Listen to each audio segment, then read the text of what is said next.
When we say sexual harassment, what is the first thing that pops up in our mind? According to All Women's Action Society, or AWAM for short, sexual harassment doesn't necessarily mean physical. It could also be, first, verbal. For example, making offensive or suggestive remarks, comments, jokes, jests, sounds, and inappropriate questions. 2. Psychological, including repeated unwanted social invitations such as relentless proposals for dates or physical intimacy and unwanted constant textings. 3. Gestural such as ogling, holding, or eating food provocatively, hand signal, or sign language denoting sexual activity. And 4. Visual, like showcasing pornography materials, drawing sex-based sketches, writing sex-based letters, and sexual exposure. Sexual harassment doesn't necessarily mean it only happened to women, and the offender isn't necessarily only men.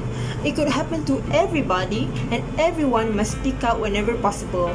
Now, let's watch this infamous video posted by Ayu Aziz on Twitter on October 24, 2021. Umur berapa sekarang? 18.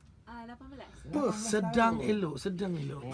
Apa je sedang elok? 18 maksudnya sedang elok nak orang kata mengenal hidup. This is a form of double meaning joke. Making a joke is not wrong, but what is wrong is the context of the joke. The so-called joke directed to a girl who barely knew him indicated something sexual, which is considered sexual harassment. Sadly, this is very normalized in our society. Men are taught that it is okay to do this, meanwhile women are taught to stay quiet as it is only a joke, without knowing how damaging this can be. By looking at the whole post on Twitter, we are able to see the context on where Ayu Aziz was trying to prove to the public about Shuk Sahar's past conversation in which he used double meaning jokes. Ayu Aziz posted several pictures of her private conversation with Shuk on Instagram, showing that Shuk is denying the fact that he uses double meaning jokes or ever having conversation with her. Shuk even threatened to summon Ayu as he claimed she is just bad-mouthing him with no evidence at all. Ayu later posted a video of evidence of her sister being interviewed by Shuk on live radio, showing that he uses double meaning jokes such as sedang elok mengenal hidup. Now the reason why Ayu Aziz posted these in the first place is not to gain popularity, but to spread awareness about double meaning jokes, and also to bring justice towards the people who takes these things lightly. She hopes that by posting this, it will become a lesson to all the male viewers to not make double meaning jokes about female pride. Ayu Aziz uses Twitter as a medium to share is because of several reasons. As you know, in this era, Twitter is known to be one of the fastest news source which shows raw content rather than the news showing bits of filtered content. And next, Twitter's algorithm highlights trending topics in which the public can be notified in an instant. And finally, Twitter is a free space where you can post and comment on something in which you can get feedback from anyone from the public. It is a suitable media to debate on or converse on that topic in order for Ayu to spread awareness and for the people to give their thoughts on the topic at hand. Sedang elok nak mengenal hidup. From Shuk's perspective, it may sound like a simple joke, but the way he delivers it makes people feel uncomfortable. The reason why the author of the post managed to gain lots of supporters is because she applies lots of elements of persuasion such as rhyme, repetition, rhetoric question, and also one of Aristotle's theory of persuasion, which is logos in her tweet. One of the rhetorical devices in her tweet was rhyme, which is to elevate the message and make it more engaging to the audience. She said, "Lagipun I percaya, not only me yang kena. Percaya and kena rhymes with each other, and it may sound simple, but due to the rhyme, it sounds more engaging and more persuasive to the audience." Next is rhetoric question, which is a way for someone to emphasize a point. In one of her chat with Shuk, she asked him, "In dalam video ni tak double meaning ke?" Which is implying that she insists that his action is a case of double meaning joke and was not supposed to be answered. Other than that, she also mentions the phrase double meaning joke multiple times throughout her tweet.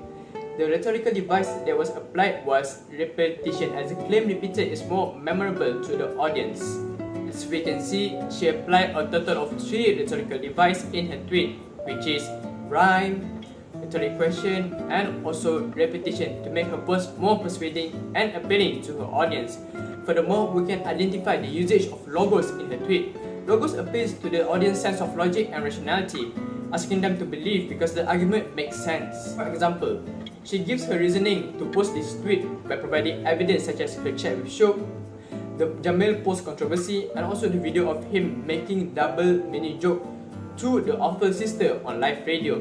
With all the logic and evidence posted in the tweet, it strengthens her argument, which eventually leads to many people to support her, and that is how she manages to persuade others into supporting her statement. Assalamualaikum warahmatullahi wabarakatuh. As for my part, I am going to explain on how we can make Ayu Aziz thread on Twitter which mention about double meaning joke to become more effective and have more impact in our society. As we all know that double meaning joke is not something that is healthy or good to be a norm in our society. We know that double meaning joke had much more harm rather than benefits towards our children or even teenagers or adults. First of all, when we see the Ayu Aziz post on Twitter when she made a thread about how she become a victim of double meaning joke, we can see that there is no clear timeline of what is happening on her. She did mention after people keep asking on what is going on and how it happened. You need to clarify first. If you are being the victim, you need to tell people how it happened, in what form does the double meaning joke appear in improvisation that happened between you and the predator. This will make people understand on how vulnerable you can be in talking with people and how easy it could be to you as a woman or as the victim. This will not only help you to show that people need to know that double meaning joke is a norm that is currently happening in our society, and it is much easier to be done rather than to be prevented.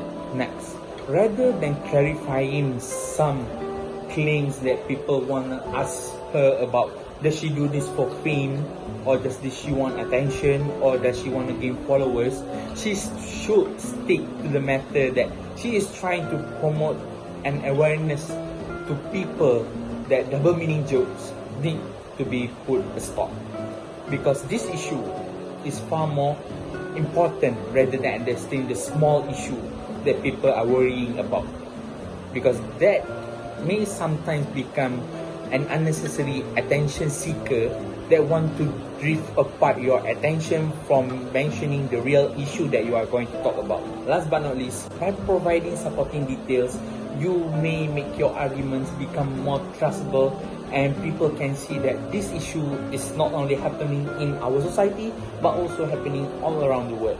A much more predominant figure appear in your argument based on their quotes stating that they are against this matter, shows that people can trust this is not good to be a norm in our society. By implementing few ideas that we share with you in trying to tackle this issue, that double meaning joke is not something that should be taken lightly, and it is must to be put a stop. This will make people become more trustworthy of your words and know that this matter is not safe to be let it wild. So that's all from me. Thank you. To sum everything up, it is crucial to use the right words and attitude to spread awareness. This includes using words and languages that everyone can relate to, using a proper medium, and backing up our arguments using facts. If done right, we can pique people's interest, gain sympathy and empathy, and open their eyes to the issue. One of the best examples would be Ain Husniza. She now actively uses social media, mainly Twitter, and created the hashtag Make School a Safer Place, so people could be more aware of rape culture, especially in school. That is all from our group's webinar. I hope all of you gained something today. As always, stay safe, stay healthy. Thank you.